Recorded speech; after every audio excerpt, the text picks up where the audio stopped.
Magandang hapon, Pilipinas. Narito ang latest sa lagay ng ating panahon. Apektado pa rin ng shear line ang Katimugang Luzon, maging ang halos buong Kabisayaan at nagdudulot pa nga po ito ng mga pag-ulan doon.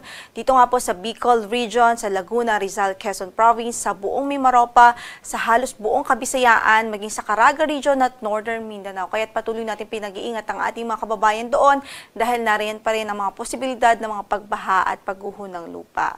So ayan, shear line po ay nakakaapekto sa eastern section ng bansa o partikular nga po dito sa Katimugang Luzon at maging sa halos buong Kabisayaan. Samantala, maliban sa shear line, meron pa rin po tayong amihan na nakakaapekto sa natitirang bahagi ng Luzon. Nagdudulot po ito ng mga pag-ulan dito sa Cagayan Valley Region, Cordillera Administrative Region, maging sa Aurora Province.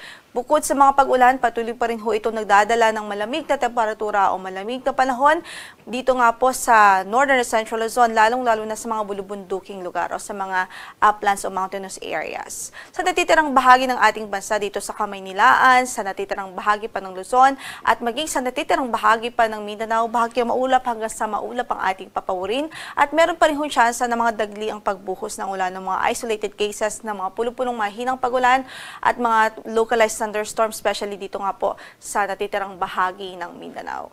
Wala po tayong bagyo na minomonitor ngayon sa loob ng ating area of responsibility. At least in the next 2 to 3 days, wala po tayong nakikita na pwede pong pumasok sa ating par. Gayunpaman, patuloy po tayong magantabay sa magiging updates ng Pag-asa. Samantala, in-effect pa rin ang ating weather advisory simula sa araw na ito hanggang bukas ng hapon. Very possible pa rin po yung malakas hanggang sa matinding pag-ulan.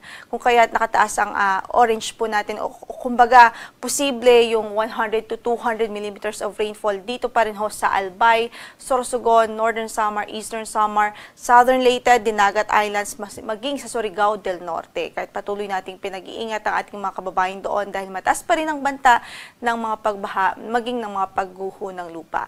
Samantala, yung moderate to heavy rains o yung 50 to 100 millimeters of rains in 24 hours, posible pa rin ma-experience ho dito sa Quezon Province, Camarines Norte, Camarines Sur, Catanduanes, Marinduque, Oriental Mindoro, Romblon, Masbate, Aklan, Capiz, Samar, Biliran, Leyte, at maging dito nga po sa lalawigan ng Palawan. So yung mga localized flooding is also possible, lalong-lalo na sa mga urbanized areas, sa mga low-lying o mga mabababang lugar at sa mga lugar kung saan ay malalapit sa ilog.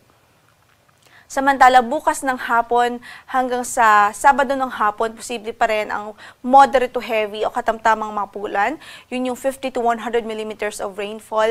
Ang posibleng maranasan dito sa lalawigan pa rin ng Quezon, Camarines Norte, Catanduanes, Camarines Sur, Albay, Sorsogon, Northern Samar, Samar, Masbate, Biliran, Samar, Eastern Samar, Leyte, Southern Leyte, Dinagat Islands, Surigao del Norte, maging dito po sa Marinduque, Oriental Mindoro, Romblon, Aklan, Capiz, maging dito nga po sa lalawigan ng Palawan. So, possible pa rin ang mga pagbaha, especially kung ilang araw na po silang inuulan.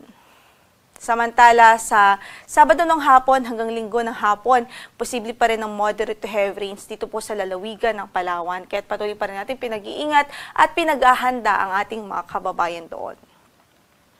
Samantala, para naman sa pagtayo ng ating panahon bukas, likely magiging maulan pa rin ho dito sa silangang bahagi ng Northern and Central Luzon. Dulot pa rin ho yan ng amihan. So, possible pa rin ho ang maulap na papawirin na may mga pag-ulan dulot nga ng northeast monsoon dito sa Cagayan Valley Region, Cordillera Administrative Region, maging sa Aurora Province. Dito naman sa Kabikulan, Quezon Province, at sa natitirang bahagi pa ng Southern Luzon, mataas pa rin ang tsansa ng mga pag-ulan at pagkidlat pagkulog dahil pa rin ho sa shear line. Samantala, sa natitirang bahagi pa ng Luzon, including here in Ilocos Region, natitirang bahagi pa ng Central Luzon, isolated o pulo-pulong mahihinang mga pag-ulan na pwede pong maranasan ng ating mga kababayan doon. Samantala, dito po sa Visayas, inaasahan pa rin natin ng maulang panahon bukas sa halos buong Kabisayaan dahil pa rin nga po yan sa shear line. Kasama na po dyan ang lalawigan ng Palawan. Dito naman po sa Mindanao, dito sa Caraga Region at Northern Mindanao, posible pa rin ang maulap na papawirin na may mga kalat-kalat na pagulan at pagkidlat pagkulog bukas dahil pa rin ho sa shear line. Sa natitirang bahagi ng Mindanao, generally ay bahagyang maulap hanggang sa maulap ang papawirin, mataas din ang tsansa ng mga localized thunderstorms. Samantala, para naman sa pagtaya ng ating panahon mula Sabado hanggang Lunes, and let's start here in Metro Manila, posible pa rin ng mga isolated o pulupulong mahihinang mga pagulan dito sa Kamaynilaan simula Sabado hanggang Lunes. At para sa pagtaya ng temperatura mula 23 hanggang sa 31 degrees Celsius ang pwede maging agwat ng ating temperatura dito. Samantala sa Baguio City, maulap pa rin ang papawuri na may mga pag-ulan simula Sabado hanggang Lunes at 15 to 25 degrees Celsius naman ang inaasahang magiging agwat ng temperatura. Habang sa Legazpi City, maulap na papawuri na may mga kalat-kalat na pagulan at pagkidlat-pagkulog pa rin ang inaasahan hanggang Sabado huyan. Pagdating naman ng Linggo at Lunes, posibleng mga pag-ulan dahil sa amihan ang maranasan doon po sa Legazpi City. At para sa pagtaya ng ating temperatura doon mula 24 hanggang sa 29 degrees Celsius ang pwede pong maging agwat. Sa Metro Cebu naman, generally improved weather ang inaasahang magiging panahon simula Saturday hanggang Lunes o Monday.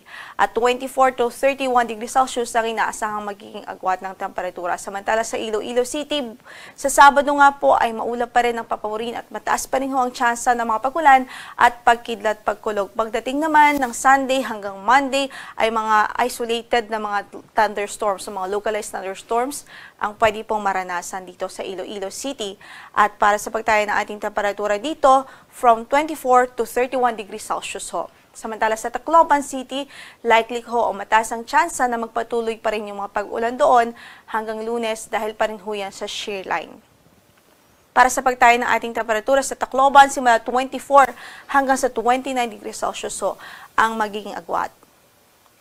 Samantala sa Davao, likely pa rin ang maulap na papawuri na may mga kalat-kalat na pagulan at pagkidlat pagkulog doon sa Sabado.